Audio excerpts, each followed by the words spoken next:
Hey guys, welcome back to another AtheMediocre Monday. Today's going to be a little bit different because today we're just going to read a story.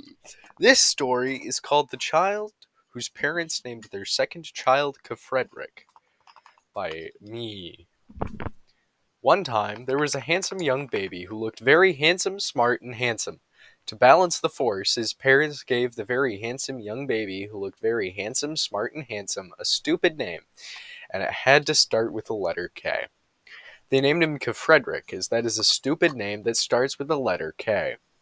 Frederick, the handsome looking kid he was, wanted to change his name as he was getting bullied, but his parents didn't let him. One day, his parents mysteriously disappeared, so he had to live with his Aunt Penny, who changed his name to My name is Frederick and Aunt Penny is my aunt. The end. Since that wasn't a very long one, we're gonna read a different one. Da, da, da, da, da, da, da, da, da, da. This story is titled Joshua is Loud at 1:14 a.m.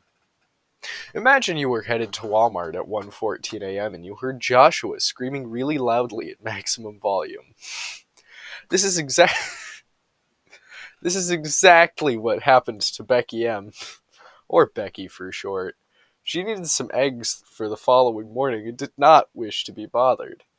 As Becky, for short, walked to Walmart, she was interrupted by Joshua's antics. She got upset and scolded young Joshua.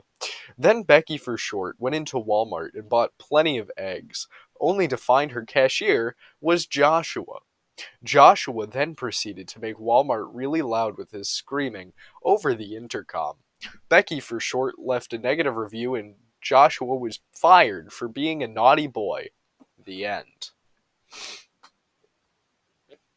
Anyway, that wasn't very much, so we're going to do a little bit more. That one's not funny. Okay.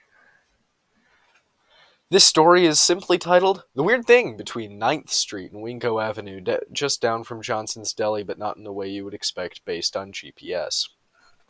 Once there was a big house located at 323 Eaton Street, east of Winco Avenue, but not as far east as Ninth Street. The one that has Cone World Ultimate Ice Creams, the Slush Pool, and Johnson's Deli. Anyway, at 323 Eaton Street, a weird thing happened. Three men dressed as smallish and not quite ripe grapefruits, none younger than 57, were in the basement playing five-way chess. There were two more, only they were women, and thus wore dignified clothes. One day, Grapefruit Man 3 said, "You know, we've been in this basement so long, I don't know what's out there." The three grapefruit men and the two dignified women piled into a car that had a front half made of dignity, built by the two women, and a back half made of grapefruit, made by the grapefruit men. They drove this mullet-style car for 17 days before Grapefruit Man 1 discovered it was still in park. After that small blunder, they could continue on their journey. Except Grapefruit Man 2 had drank all the gasoline, because he thought it was a sports drink.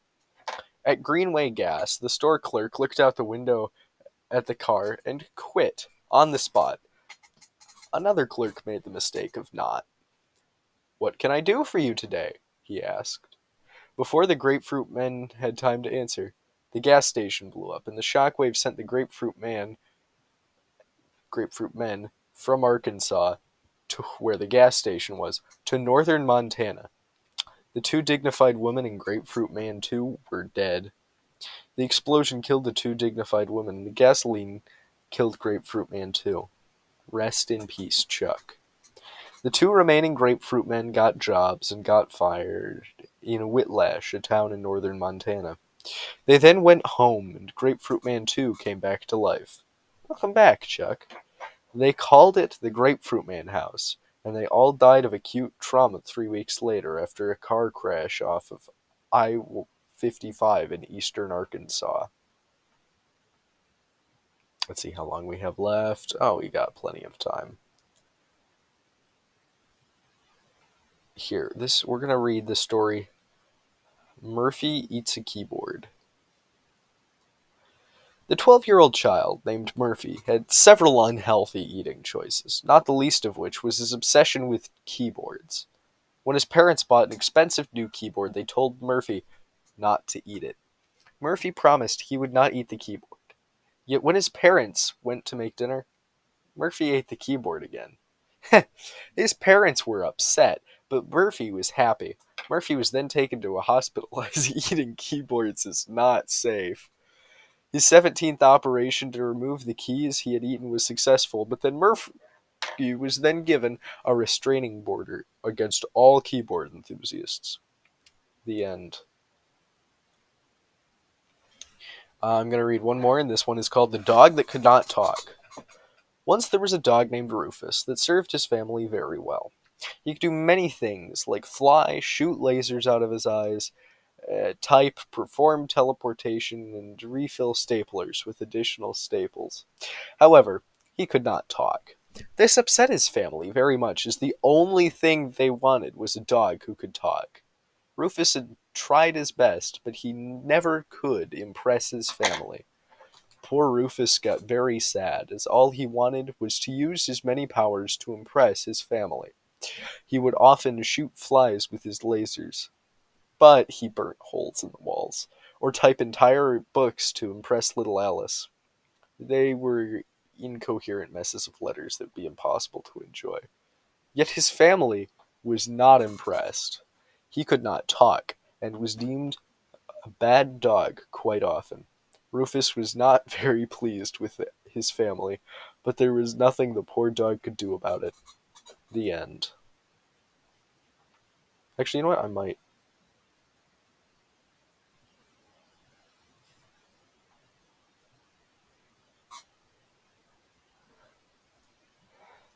I'm going to read Why Young Children Don't Read.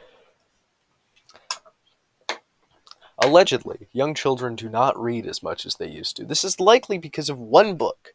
One book! Written by I Am Stinky about the dangers of reading in a bathtub.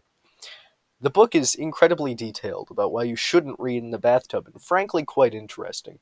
However, the one place children like to read is the bathtub, of course, which is why this stinky book is problematic.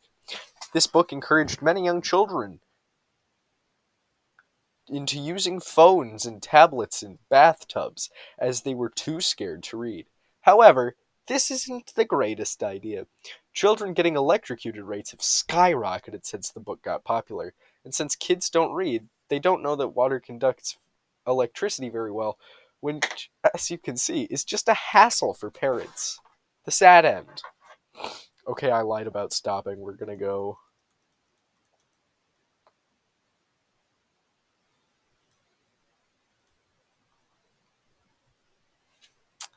This story is titled Why I Get My Mail by Owl. I used to get my mail from mailmen and mailwomen like any average person would, but my dog was a bad boy and assassinated the mailman, scaring all the other mailmen. I punished the dog for sure, but the United States Postal Service said I had to get my mail by owl. This poses a unique problem, as every time I wish to get my mail, it steals one of my cats. Thankfully, I have 72, but this is a problem. The end.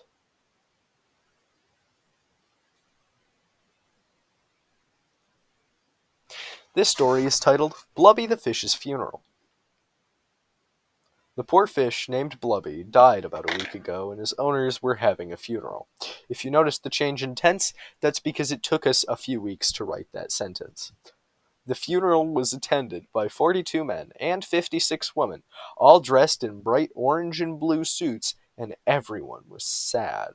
When the priest came up to the podium, everyone got happy because the priest was just that hilarious. He began to read from the script. "We are all gathered here to mourn Blubby."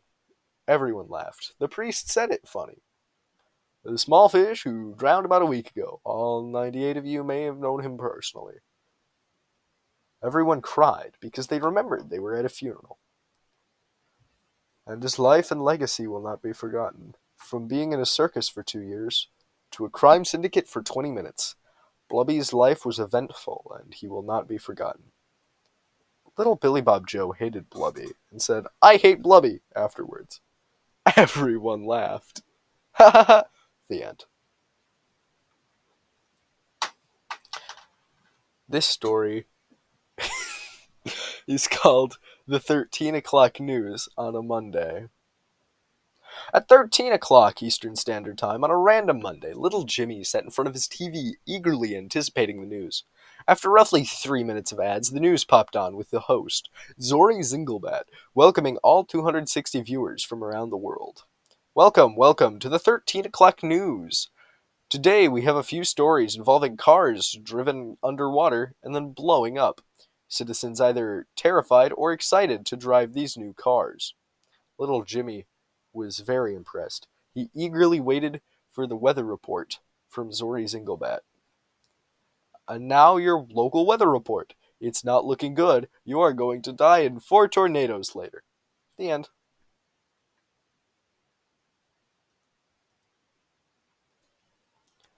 This story is called 5 People on Bikes in Jokaseth. There were once 5 people who were visiting the wonderful city of Jokaseth. They all wanted to get past the suburbs and into the downtown, so they rented 2 bikes. All 5 people fit onto the 2 small bikes and rode towards the Over River line. A police car crashed into them and they all got squished. The end. This is a story called Hungry Harold. Harold was a boy who liked eating food. Then one day he cheerfully said, "I am going to have so much on some bacon." Harold had eaten every food with the letter B in it except for bacon, so it was a monumental day in his life. Once he ate 2,763 strips of bacon, he died. The doctor said he was allergic to bacon the whole time. The end. Okay, I'm going to read one last story. It's called Jeffrey Eating Super Cereal. Jeffrey was an average guy that lived an average life, but one morning he decided to eat the super cereal that was at the back of his pantry. He thought it was a store brand cereal, but turns out it was a super cereal that actually made you super. He ate it for about 20 minutes before he realized he was flying. And he flew around town, bragging about his new powers. This was until the SIA, Super Investigation Authority, captured him and imprisoned him for eating super cereal, which it turns out had been acquired by killing 3 children. The end.